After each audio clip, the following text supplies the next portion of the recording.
On to page 2. All right. Solve the system any way you wish, but this is calculators allowed, so I think you're being foolish if you don't use your calculator on this one because there are some pretty ugly decimals. I would definitely put this into standard form. That's ax plus by equals c form.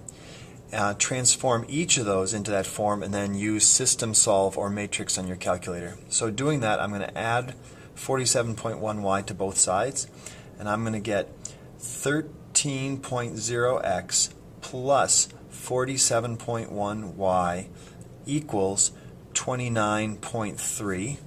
And when I do that to this lower one, it's already in the correct form, so that's 123.4x minus 17.0y equals 5.2.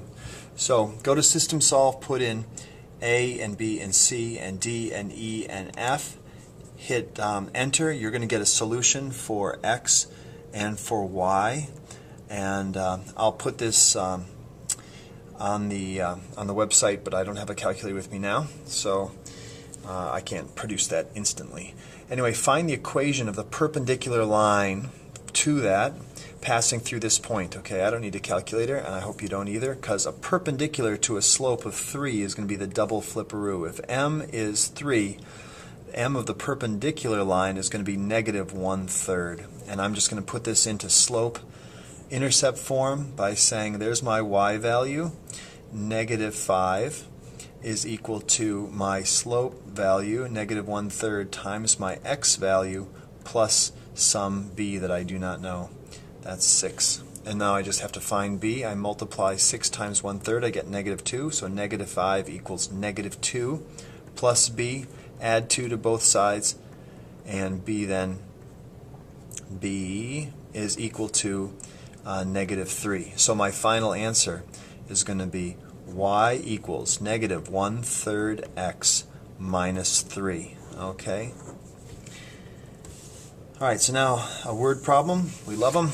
A woman has a coin jar with 45 coins consisting of quarters, dimes, and nickels. So you know it's quarters, dimes, and nickels. She counts all the coins and determines she has 2 fewer nickels than dimes. She has more dimes. She is missing 2. So if I take and write one equation, actually the first equation is if she has quarters, dimes, and nickels with 45 coins, I'm just going to add those up. Should we go smallest to largest? That makes sense. Nickels plus dimes plus quarters equals 45 coins. Equation number 2,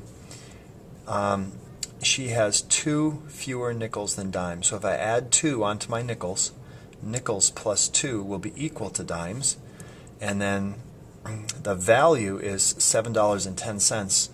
So 5 pennies for every nickel plus 10 pennies for every dime plus 25 pennies for every quarter is going to make 710 pennies. So there are my 3 equations.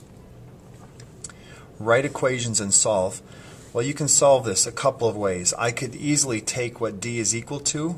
It's equal to n plus 2, and I could sub into this one, and I could sub in down there, and then I could solve the remaining system really easily. But it might also be good just to know how to do this using matrices. So to do that, I'm going to rewrite each of these. Well, only the middle one needs to be done. Rewrite this one with the n, the d, and the q in the right order. So to do that, I'm going to move the 2 over. I'm going to transform this. I'm going to move the 2 over by subtracting it, and move the d back by subtracting it. So I would write n minus d plus 0q. That's a bit confusing, but I'm just using that as a placeholder. There are no quarters in this equation, so I put a 0 there. And that's going to be equal to negative 2. So then I can write a really simple matrix with 1, 1, and 1. For the coefficients here, there's 1 nickel, 1 dime, and 1 quarter counter. And then I can have 1 nickel, 1 nickel right there, minus 1 dime and 0 quarters.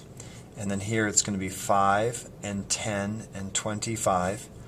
And that's going to be multiplied by my nickels, dimes, and quarters as my variable. And it's going to result in 45, negative 2, and 710. So 45, negative 2, and 710.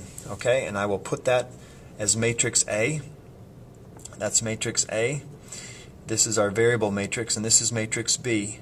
And then in my calculator, I'm going to do A to the minus 1 times B. And you'll see I'll get the solution. All right? So again, I'll put this down, and you can see it in the hard copy on the website, on the Moodle site, but I'm not going to do it here. It takes too much time. On this final one, given this triangle ABC with these three vertices, graph the triangle. Okay, well, don't mix these numbers up. I'm going -4, +2. That's A. 0, 7. 4, 6, and there's 7. I hope there's 2, 4, 6, 7. Yep. And then 1, 2, 3, 4. There's 5, 6, 7, 8, 9. There's 10, and -1. So this is the triangle. Okay, with A, B, and C. And so I've graphed it. Write the triangle as a matrix. That's -4, 2, 0, 7, and 10, -1. Okay, so we just write it always with x above y. That's done. Write the matrix. So I've got to write down the matrix. That will translate this 3 spaces to the right. I want to move it over 3, plus 3, and down 1. Down 1. So that would be plus 3, 3, 3 for all my x's, and -1, -1, -1 for all my y's. So this is the answer to part C right there. Okay, so there's the answer for C. But then it says also write the resulting matrix. So when I do that, I'm going to get -1, 3, and 13, and then 1, 6, and -2. Okay, and I've done that. And then it says find the matrix that represents a dilation of the triangle centered at 0. Find the matrix that represents this is a dilation. That's an expansion or a contraction centered at 0 with a scale factor of 4. All I do is I take it's of the original triangle. I'll put that in the test, the original triangle. And I just take each one of these and multiply it by 4. So this is just going to be -16, 0, 40, and then 8, 28, and -4. That is the dilation. And remember, it's always centered at the origin. You don't have to do anything special to make that happen. And then finally, determine whether ABC, the triangle, is a right triangle. Okay, well, right triangles have right angles. More importantly, we remember that concept is that they are perpendicular. So really this is a question that goes back to this one like number 2 here about a perpendicular slope. So if I find this slope, is it a double flipperoo? Is it the negative reciprocal of that one?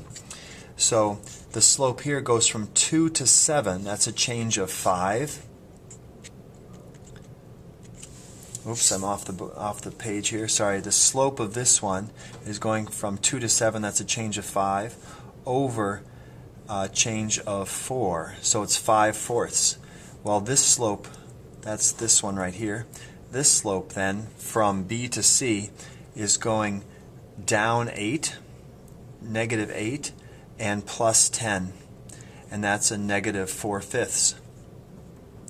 So these are opposite reciprocals, so that is a perpendicular line. So yes, this is a right triangle. So that is yes. And explain how you know the slopes are opposite reciprocals. There we go. Good luck.